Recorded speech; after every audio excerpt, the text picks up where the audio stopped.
But like as a country, it's unbelievable we've got anyone in the top 20 when you think about it, what we have.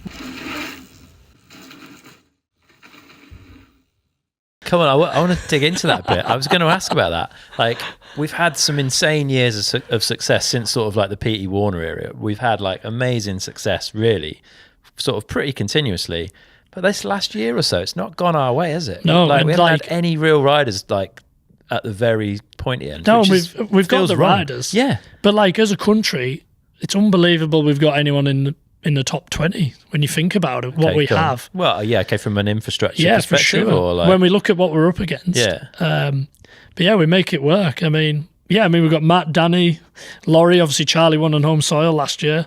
You know, we have got the riders. Yeah, but Jordan. Everyone's just had a rough year. Yeah, I think so. It's just been one of them years. It doesn't always go your own way. And yeah, no, I hope as a nation that, you know, things do pick up, and obviously Worlds is coming soon, and it'd be nice if we can get, you know, someone bringing the stripes on. Hopefully Danny, we're backing Danny. Yeah? Yeah. Is he up for it? Oh, mate, yeah. Have we seen the selection yet? I know a selection, but it's not official. Right. But yeah, I always text Danny before Worlds, and I just put and the new. Just taking the piss out of box today. Just try and get him revved up. But it hasn't worked yet. But nah, I'd be sick if he could, you know, just to prove any of them doubters, really, because obviously he struggled this year to get something together. Yeah. And I feel he's definitely proven himself. I feel like the speed's in all of those riders. It's just no one's had an easy ride this year. Nah, it's really unusual. Yeah, a lot of injuries as well. Yeah. You know? Like Ethan obviously done his ankle, and then John's done his knee. Yeah. I'm sure there's been some other stuff as well. Obviously Laurie, whatever's going on there. Yeah, he's been ill, right? Yeah, so there's a lot of top guys that aren't firing on all cylinders. And again, like for them coming back next year is going to be tough. Yeah. Real tough. Yeah. Yeah, it's just moving that fast. And if it gets pointier at the top end of the sport, which feels pretty inevitable, like, do you think we have what we need in the UK to get people up to that level? Like, is our national series, is the racing here, like, because you probably do a lot more of it than most of the top riders, like, is it good enough? Like, do you think that's a good stepping stone still? I know we've got Fort William as a track, but yeah, I mean, that's what I mean. People think we're at Fort William all the time, and we're not. it's hard to say, because it's like, oh, we've done it before, we can do it again, kind of thing. But I guess when you think how much the sport's changed and that, you've got a lot of guys going down under for the winter and stuff, getting all the bike time. Yeah, it's hard to say. I think like in the UK, the best thing we have is if we were doing the British, it's just us all going hammer and tong on these tracks, you know what I mean? Yeah. I think that definitely brings up the level. Yeah. And it obviously inspires the younger generation. Yeah, to have because when I first started, everyone was there. Yeah.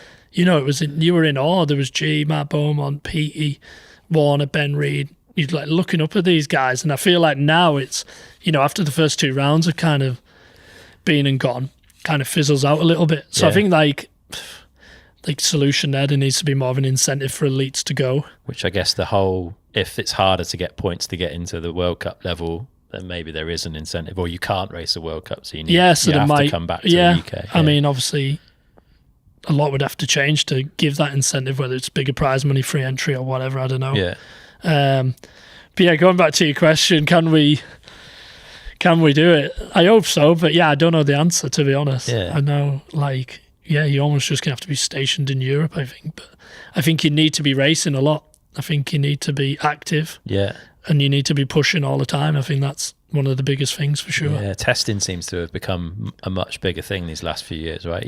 People would take a big chunk of time off over the winter and wouldn't touch their downhill bike till like just before the season. Oh, they said they didn't. Well, yeah, okay, maybe that wasn't the case, but like, I mean, everyone now was in like Queenstown putting in hours. I know like Loic and Finn and the Specialized lot put in a stupid amount of time testing. Yeah, I don't know if a lot of it's just psyching out as well.